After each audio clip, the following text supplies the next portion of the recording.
হুজুরও উপস্থিত আছেন, এছাড়া ইমাম সাহেব এবং মুয়াজ্জিন সাহেব সহ এই এলাকার সম্মানীয় ব্যক্তিবর্গ উপস্থিত আছেন। আজ বর্তমান দিনে পশ্চিমবঙ্গ তথা কলকাতার প্রাণকেন্দ্র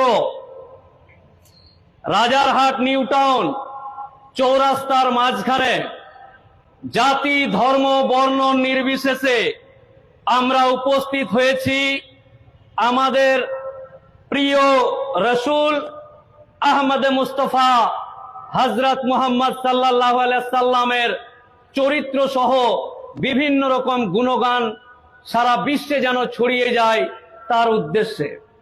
আমার পূর্ববর্তী বক্তা আমার প্রিয় ভাই আজিজ তিনি ভালোভাবেই আপনাদের সামনে তুলে ধরেছেন। রাজারহাটের মানুষ, নিউ টাউনের মানুষ আমার অত্যন্ত কাছের এবং আমার হৃদয়ের, আমার আত্মার। আপনারা যখন ডাকেন না কেন নিজের ব্যস্ততা বাদ দিয়েও আপনাদের সাথে এই এলাকার বিভিন্ন মোড়ে মোড়ে বক্তব্য দিয়েছি এবং বিভিন্ন ইস্যু নিয়ে কথা বলেছি। আজ আমার ভাই আজিজ বলছিলেন যে আমার প্রিয় রসুল হযরত মুহাম্মদ সাল্লাল্লাহু আলাইহি সাল্লামের নামে কে পোস্টার ছিঁড়ে দিয়েছে, কে কাকে অ্যারেস্ট করেছে, এটা তো কিছুই নয়।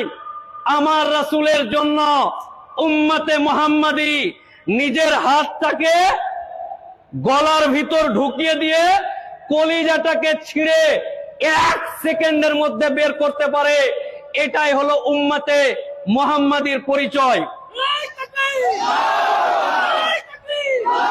আমার স্ত্রী, আমার ছেলে, আমার মেয়ে, আমার কন্যাকে জ্যান্ত জ্বালিয়ে দিলে যে ব্যথা আমাদের হৃদয়ে হবে না, তার থেকে বেশি ব্যথা আহমদে মুস্তফাদের প্রিয় রসুল সম্পর্কে কেউ যদি একটু কটু কথা বলে, তার থেকে বেশি দুঃখ, তার থেকে বেশি আঘাত আমার সম্প্রদায় অর্থাৎ ইসলাম ধর্মাবলম্বী মানুষেরা পায়। এ কথা নতুন নয়। পৃথিবী সৃষ্টির পর থেকে আহমদে মুস্তফা হযরত মুহাম্মদ সাল্লাল্লাহু আলাইহি সাল্লাম যখন পৃথিবীতে আসেন, তারপর থেকে তিনি চলে যাওয়ার পর থেকেও আজকেও প্রত্যেকটা উম্মতে মুহাম্মাদির হৃদয়ে, কলিজাতে, হৃৎপিণ্ডতে, ফ্যাফসাতে আর যাই বলুন না কেন রক্তের সাথে মিশে আছে উম্মতে মুহাম্মাদির আহমদে মুস্তফা হযরত মুহাম্মদ সাল্লাল্লাহু আলাইহি সাল্লাম। ব্রাদারান ইসলাম, এই মঞ্চে বিভিন্ন ধর্মের ধর্মগুরুরা উপস্থিত আছেন। শুধুমাত্র ইনারা নয়, ইনাদের যারা আরো উনাদের ধর্মের যারা বড় তারাও এটা স্বীকার করেছে এবং বিভিন্ন ভাবে বইয়ের মধ্যে পাবলিশ করেছে যে হযরত মুহাম্মদ সাল্লাল্লাহু আলাইহি সাল্লামের চরিত্র নিয়ে। তাই নতুন করে কে পোস্টার ছিঁড়লো, কার কি করলো, এই বক্তব্য দিয়ে আপনাদেরকে নতুন করে আবার আমি উম্মতে মুহাম্মাদির হৃদয়ে রসুলের প্রেম জাগানোর জন্য আসেনি।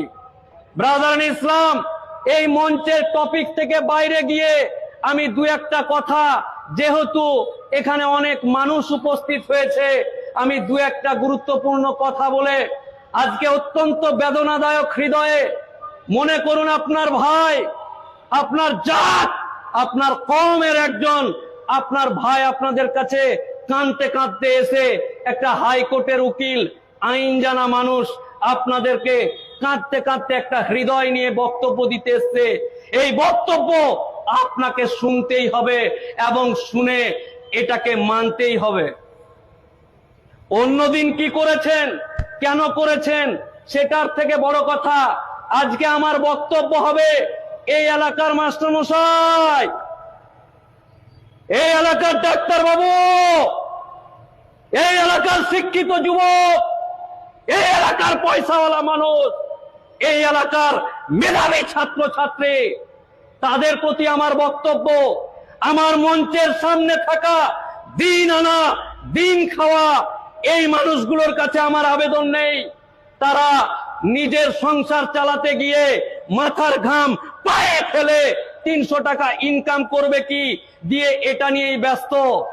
ব্রাদার ইসলাম, আমার বক্তব্য এই এলাকার শিক্ষিত যুবক, পয়সাওয়ালা ইসলাম ধর্মাবলম্বী মানুষ, তাদের কাছে, পয়সাওয়ালা শিক্ষিত যুবক এবং মানুষদের প্রতি, হে আমার ভাই, হে আমার জাত, হে আমার কম, আপনার ভাই কলিজা ছিঁড়ে আপনাদেরকে বলতে এসছে, এই যে আমার সামনে বসে থাকা জাতি, এই জাতি উম্মতে মুহাম্মাদে বর্তমান দিনে বড্ড বিপদে আছে।